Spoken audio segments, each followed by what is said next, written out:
Hello everyone. इस video का हमारा टॉपिक है न्यूक्लियर एक्सीडेंट एंड होलोकॉस्ट।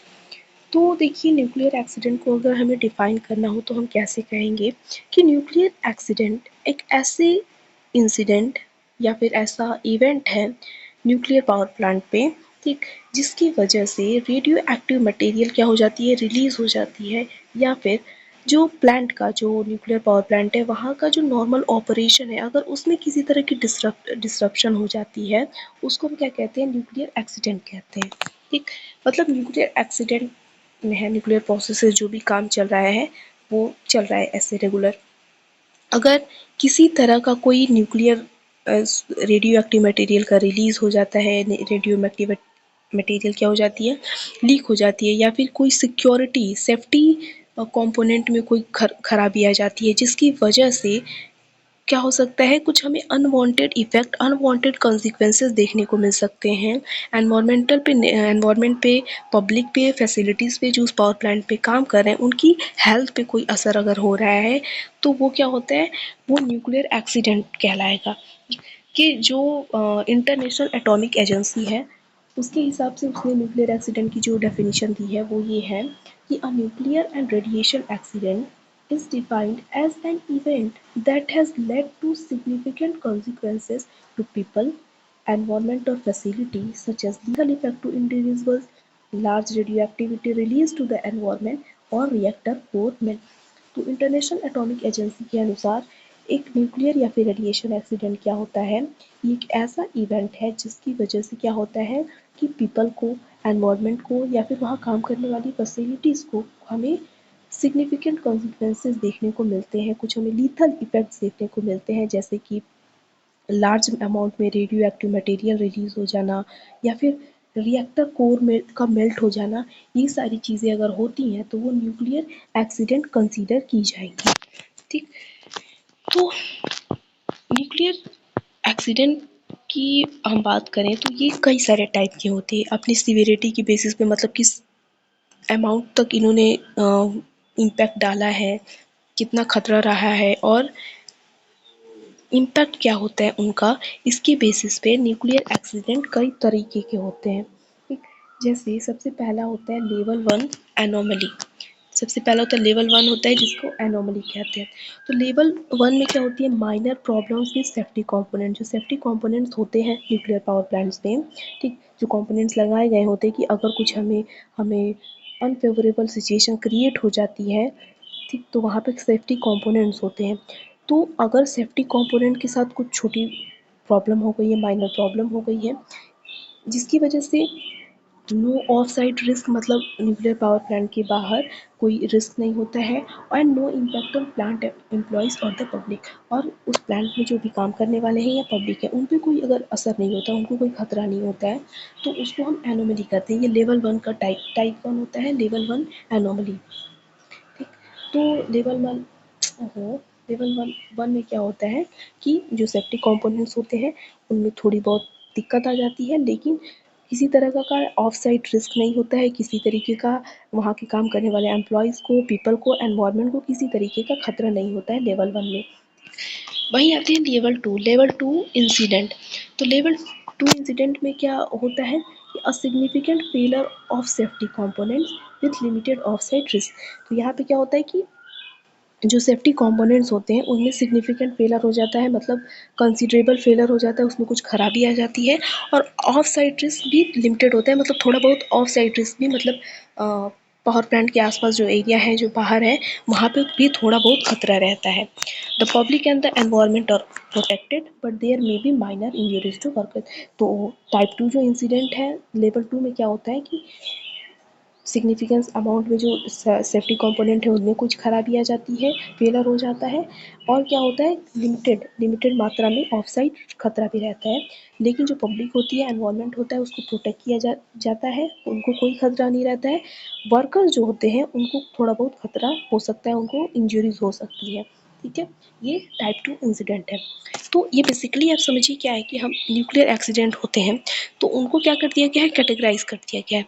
अब हर एक्सीडेंट तो बहुत बड़ा डिजास्टर ही तो नहीं होता है ना, छोटा एक्सीडेंट भी होता है, बेसिकली एक्सीडेंट ही है, लेकिन तभी भी तो इसको अलग अलग लेवल में उनकी हार्म के अनुसार उनका कितना इम्पैक्ट हुआ है उस एक्सीडेंट का, इसके हिसाब से उनको कई सारे ग्रुप्स में डिवाइड कर दिया गया है। तो लेवल 1 में क्या होता है कि जो सिक्योरिटी कंपोनेंट्स होते हैं उनमें बहुत कम मात्रा में थोड़ी कुछ खराबी आ जाती है और किसी को कुछ खतरा नहीं होता है, किसी को कोई इम्पैक्ट नहीं होता है। वहीं लेवल 2 में क्या होता है कि लेवल 2 में जो सेफ्टी कंपोनेंट्स होते हैं उसमें थोड़ा कंसिडरेबल अमाउंट में फेलर हो जाता है या खतरा हो जाता है, और ऑफ साइड रिस्क भी होता है लेकिन थोड़ा होता है। जो पब्लिक होती है, एनवायरनमेंट होती है, उसको कोई खतरा नहीं होता है। जो वर्कर्स होते हैं उन्हें हो सकता है कि इंजरीज हो सके। तो ये लेवल 2 होता है। बात करते हैं लेवल 3 की। तो लेवल 3 क्या होता है? सीरियस इंसिडेंट होता है। तो लेवल 3 में क्या होता है कि a major failure of safety system with a potential for off site release. तो लेवल 3 में क्या हो सकता है कि जो सेफ्टी सिस्टम्स है तो उनमें बहुत ज़्यादा मात्रा में फेलियर हो सकता है, और जो ऑफ साइड रिलीज है उनका भी खतरा हो सकता है कि प्लांट के बाहर क्या हो जाए, जो मटेरियल है रेडियो एक्टिव मटेरियल वो रिलीज हो सकता है। Limited health consequences for workers और the public with prompt protective actions needed. तो यहाँ पे जो भी जनरल पब्लिक होती है, जो वर्कर्स होते हैं, तो उनके हेल्थ पे उतना असर नहीं होता है, लिमिटेड क्वांटिटी में असर होता है, और प्रोटेक्शन के लिए तुरंत ही काम किया जाता है। ठीक, तो ये लेवल 3 होता है। लेवल 4 होता है एक्सीडेंट विद लोकल कॉन्सिक्वेंसेज। तो इसमें क्या होता है कि significant safety failure resulting in a minor release of radioactive material. तो लेवल 4 पे क्या हो सकता है कि सेफ्टी फेलर जो उनमें बहुत ज़्यादा मात्रा में फेलर हो जाए, ठीक, और इससे क्या हो सकता है कि रेडियो एक्टिव मटेरियल भी माइनर रिलीज हो जाए, हो सकता है लीक कर जाए जो रेडियो एक्टिव मटेरियल है। तो some health consequences to worker और the public with prompt protective action required. तो लेवल 4 में क्या हो सकता है कि जो वर्कर्स हैं, पब्लिक है, उन पर हेल्थ कॉन्सिक्वेंस हो सकती है, क्योंकि रेडियो एक्टिव मटेरियल अगर रिलीज हो रहा है तो इफेक्ट होगा ही।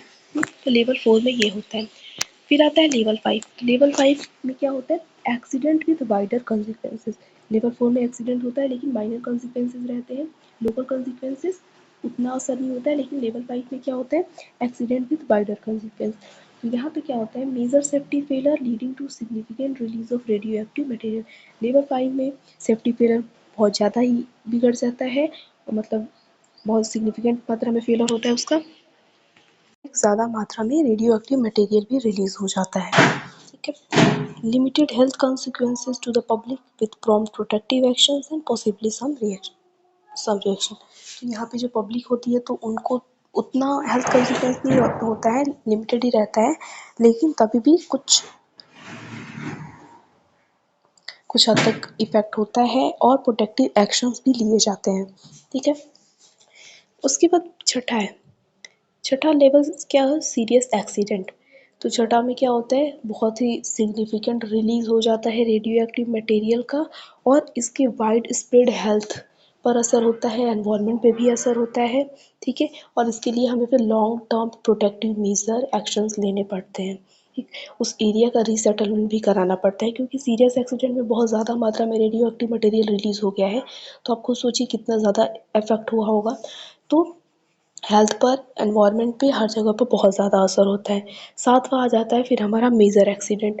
तो यहाँ पे मेजर रिलीज हो जाता है रेडियो एक्टिव मटेरियल का, वाइड स्प्रेड हेल्थ पर, एनवायरनमेंट पर, सोशल कंसिक्वेंस हर तरफ पे बहुत ज़्यादा होता है। ठीक, ये सीरियस एक्सीडेंट से भी ज़्यादा तक हो जाता है ये। उसके बाद लॉन्ग टर्म प्रोटेक्टिव एक्शंस लेने पड़ते हैं, लार्ज स्केल रीलोकेशन करवाना पड़ता है, रीसेटलमेंट करवाना पड़ता है, इवैक्यूएशन में भी नेसेसरी, या फिर उस पूरे एरिया को जहाँ भी लोग थे उसको दूसरा जगह सेटलमेंट, रीलोकेशन, इवैक्यूएशन कराना पड़ता है।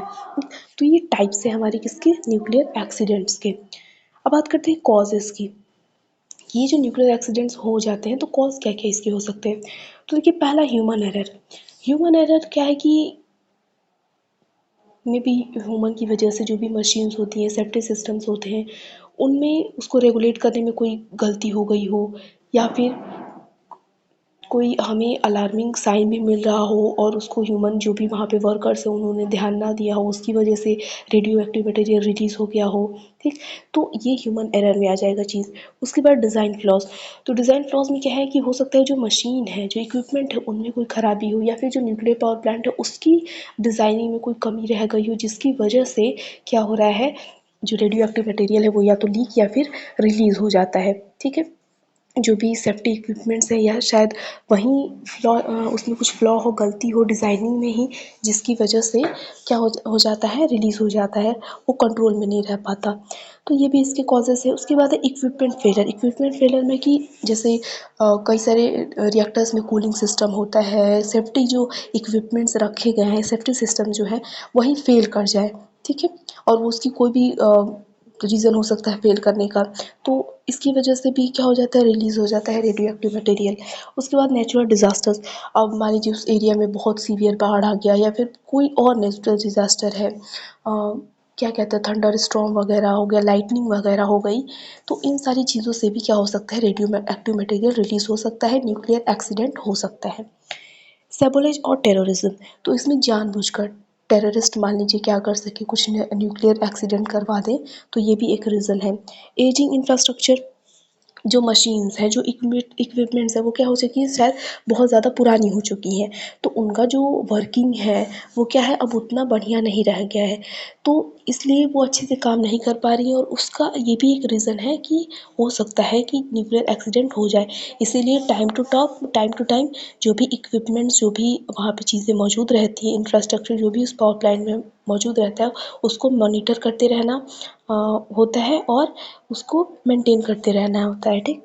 उसके बाद इनएडुक्वेट सेफ्टी कल्चर, तो उसमें क्या है कि सेफ्टी प्रोटोकॉल जो बनाए जाते हैं, जो भी स्टैंडर्ड्स बनाए गए होते हैं, अगर उनका पालन नहीं किया जाता है, इनएडुक्वेट जो कल्चर है वो फॉलो होता है, पर्याप्त मात्रा में जो भी चीज़ें रूल्स रेगुलेशन बनाई गई हैं, अगर वो नहीं फॉलो किया जाता है, तो ये भी एक कॉज होता है न्यूक्लियर एक्सीडेंट का, ठीक है। अब बात करते हैं कि इफ़ेक्ट ऑफ न्यूक्लियर रेडिएशन, तो न्यूक्लियर रेडिएशन का इफ़ेक्ट तो बहुत सारा है कि वो एरिया पूरा, वो इकोसिस्टम पूरा डैमेज हो जाता है, वहाँ लोगों को क्या करना पड़ता है, दूसरी जगह शिफ्ट करना पड़ता है, उस कंट्री की, हो सकता है उस एरिया का, कंट्री की भी बात ना करें तो इकोनॉमिक जो है, जो सोशल जो भी एक्टिविटी है, जो कंडीशन है, वो पूरी तरीके से ख़राब हो जाए। एक तो ये सारे इफ़ेक्ट है। यहाँ पे हेल्थ कॉन्सिक्वेंस की बात की गई है, तो जो रेडिएशंस होते हैं, तो वो क्या कर सकते हैं, जो रेडियो एक्टिव है मटेरियल, जो रेडिएशंस है, वो जो डीएनए के बीच में केमिकल बॉन्ड है उसको तोड़ सकते हैं। अब इससे क्या होगा कि जो भी सेल्स हैं उनमें कई तरह की खराबी आ सकती हैं, और ये जो खराबी हैं, जो डिसऑर्डर हो गया है, डिसफॉर्मेशन हो गया है, वो पास हो सकती है जनरेशन में भी, तो ये एक इसका इफ़ेक्ट है। उसके बाद है कि जब लो लेवल पे रेडिएशन से एक्सपोज़र होता है, मतलब थोड़ा-थोड़ा रेडिएशन से अफ़ेक्ट हो रहा है, जो भी वहाँ के वर्कर्स हैं या जो भी लोग अफ़ेक्ट में आ रहे हैं, तो क्या हो सकता है उनकी डेथ ना हो, लेकिन तभी भी क्या हो सकता है कि वो फटीग से, थकान, वॉमिटिंग और लॉस ऑफ हेयर, ये सारे हमें इफ़ेक्ट देखने को मिलते हैं। उसके बाद है exposure at higher dose of radiation, अगर बहुत ज़्यादा रेडिएशन से एक्सपोज़र हो रहा है, तो क्या हो सकता है, ये चीज़ बोन मैरो को अफेक्ट कर सकती है, ब्लड सेल्स को अफेक्ट कर सकती है, और natural resistance on blood to fail clot, और जो ब्लड क्लॉटिंग है वो फेल हो सकती है अगर बहुत ज़्यादा मात्रा में रेडिएशन से एक्सपोज़र हो रहा है तो। नेक्स्ट है exposure at very high dose of radiation kills the organism by damaging the tissues of heart, brain, और बहुत ही ज़्यादा अगर एक्सपोज़र हो गया है, बहुत टाइम से एक्सपोज़र हो गया है अगर रेडिएशन का, तो उससे अल्टीमेटली इंसान की जो जो भी ऑर्गेनिज्म है उसकी डेथ हो सकती है, क्योंकि ब्रेन और हार्ट वगैरह जो होती है वो टिश्यूज उनके डैमेज हो जाते हैं, ठीक है। तो ये सारी कुछ हेल्थ कॉन्सिक्वेंस, हेल्थ इफेक्ट जो है हमें न्यूक्लियर रेडिएशन, न्यूक्लियर एक्सीडेंट से देखने को मिल सकते हैं। उसके बाद कुछ एग्जाम्पल है न्यूक्लियर एक्सीडेंट्स के, जैसे चेरनोबिल डिज़ास्टर 1986 में हुआ था, फुकुशिमा डाइची न्यूक्लियर डिज़ास्टर ये जापान में 2011 में हुआ था, थ्री माइल आइलैंड एक्सीडेंट 1979 में हुआ था, गुआइना एक्सीडेंट ब्राज़ील में हुआ था ये 1987 में, एसएल रिएक्टर एक्सीडेंट हुआ था ये यूएसए का है 1961 में। तो ये सब कुछ मेजर न्यूक्लियर एक्सीडेंट्स हैं जो हुए हैं वर्ल्ड में। अब बात करते हैं न्यूक्लियर होलोकॉस्ट की। तो न्यूक्लियर होलोकॉस्ट क्या है? होलोकॉस्ट न्यूक्लियर के कॉन्टेक्स्ट में कि न्यूक्लियर इक्विपमेंट्स और न्यूक्लियर बॉम्ब्स के द्वारा जो बायोडाइवर्सिटी का लॉस होता है, बायोडाइवर्सिटी का डिस्ट्रक्शन होता है, उसको क्या कहते हैं, हम न्यूक्लियर होलोकॉस्ट कहते हैं, ठीक है। होलोकॉस्ट में क्या होता है कि एक लार्ज नंबर में जो लिविंग बींग्स हैं, जो भी ऑर्गेनिज्म है, वो क्या हो सकते हैं, डेड कर जाते हैं, डिस्ट्रॉय हो जाते हैं कम्प्लीटली। और ऐसा जो डिस्ट्रक्शन है वो अक्सर हमें न्यूक्लियर वॉर में देखने को मिलता है। क्या? Nuclear Holocaust. तो न्यूक्लियर होलोकॉस्ट क्या है? कि जो डिस्ट्रक्शन होता है बायोडाइवर्सिटी का न्यूक्लियर इक्विपमेंट्स और न्यूक्लियर बम के द्वारा, उसे हम न्यूक्लियर होलोकॉस्ट कहते हैं। अब एक पॉइंट है कि ये जो न्यूक्लियर होलोकॉस्ट है इसका हमें एक इफ़ेक्ट देखने को मिलता है, न्यूक्लियर विंटर हम जिसे कहते हैं। न्यूक्लियर विंटर क्या है ना, ये ग्लोबल वार्मिंग का अपोजिट है। ग्लोबल वार्मिंग में क्या होता है, अर्थ का टेम्परेचर बढ़ जाता है, और न्यूक्लियर विंटर में क्या होता है ना, अर्थ का टेम्परेचर कूल डाउन हो जाता है। ठीक है, इतना कूल डाउन हो जाता है कि गर्मी के दिनों में भी, ये एक्चुअली एक हाइपोथेटिकल एक थियोरेटिकल कॉन्सेप्ट है। ठीक है, तो इससे क्या हो सकता है कि जो अर्थ का टेम्परेचर है वो कूल डाउन हो जाएगा बिल्कुल ही, और अर्थ का टेम्परेचर कूल डाउन हो जाएगा तो गर्मी में भी एकदम फ्रोज़न सब कुछ रहेगा, 0 डिग्री पे टेम्परेचर रहेगा। तो एक तरीके से हम कह सकते हैं कि लाइफ सस्टेन ही नहीं करेगी। तो न्यूक्लियर विंटर में होता क्या है एक्चुअली, कि क्योंकि न्यूक्लियर होलोकॉस्ट का ये एक इफ़ेक्ट है, तो न्यूक्लियर होलोकॉस्ट में क्या हो रहा है कि बायोडाइवर्सिटी का लॉस हो रहा है न्यूक्लियर इक्विपमेंट्स और बम्बार्डमेंट के द्वारा। तो क्या होता है कि न्यूक्लियर बम्बार्डमेंट होने की वजह से जो भी वुड, प्लास्टिक, पेट्रोलियम, फॉरेस्ट, ये सारी चीज़ें क्या होती हैं, जल जाती है, कम्बशन हो जाता है इनका। अब ये सारी चीज़ें जलेंगी तो CO2 जो है, ब्लैक सूट जो है, स्मोक है, वो क्या होगा, रिलीज़ होगा, एमिट होगा एटमॉस्फेयर में। अब ये जो ब्लैक सूट है, जो स्मोक है, वो स्ट्रेटोस्फियर में जाता है। ठीक है, स्ट्रेटोस्फियर में जाता है, ये सब अर्थ के जो लेयर है, तो ये स्ट्रेटोस्फियर में जाता है। अब वहाँ पे ये क्या कर देता है ना, ये जो ब्लैक सूट होता है वो जो भी यूवी रेडिएशंस है सन से आ रही हैं वो उनको एब्जॉर्व कर लेता है, और धरती पर आने से उनको ब्लॉक कर देता है, तो वो धरती पे आ नहीं पाती हैं। और इससे क्या होता है, जब रेडिएशन, सन की रेडिएशन धरती पे आएंगी नहीं तो क्या होगा, अर्थ का टेम्परेचर कम होने लगेगा, तो कूलिंग होने लगती है। और क्योंकि स्ट्रेटोस्फियर में कूलिंग होने लगती है तो वाटर इवेपोरेशन जो होता है वो भी रिड्यूस हो जाता है, क्योंकि वहाँ पे पहले ही बहुत ज़्यादा मॉइस्चर हो गई है, कूलिंग हो गया है वहाँ पे। तो यहाँ पे क्या होता है, वाटर इवेपोरेशन भी रुक जाता है। और फिर क्या होता है कि स्ट्रेटोस्फियर में सिग्निफिकेंट मॉइस्चर भी नहीं रहता है कि वो रेन आउट कर सके थिक सूट का, जो सूट है इतना, मतलब कूलिंग हो जाती है लेकिन इतना ज़्यादा मॉइस्चर नहीं रहता है कि वो रेन आउट, मतलब वो बहा सके, नीचे गिरा सके जो सूट है उसको। तो इससे क्या होता है कि सन की रेडिएशन भी नहीं आ पाती है धरती पे, तो धरती का टेम्परेचर कम होने लगता है। तो thus, due to nuclear explosion a process opposite to global warming occur, this is called nuclear winter. तो इसी की वजह से जो और ग्लोबल वार्मिंग के अपोजिट एक प्रोसेस है जो न्यूक्लियर एक्सप्लोजन की वजह से होती है, वो क्या है, न्यूक्लियर विंटर। और इसमें क्या होता है, अर्थ का टेम्परेचर लो हो जाता है। ठीक, तो ये जो हमारा टॉपिक हुआ न्यूक्लियर एक्सीडेंट और न्यूक्लियर होलोकॉस्ट का, वो कंप्लीट हुआ। Thank you.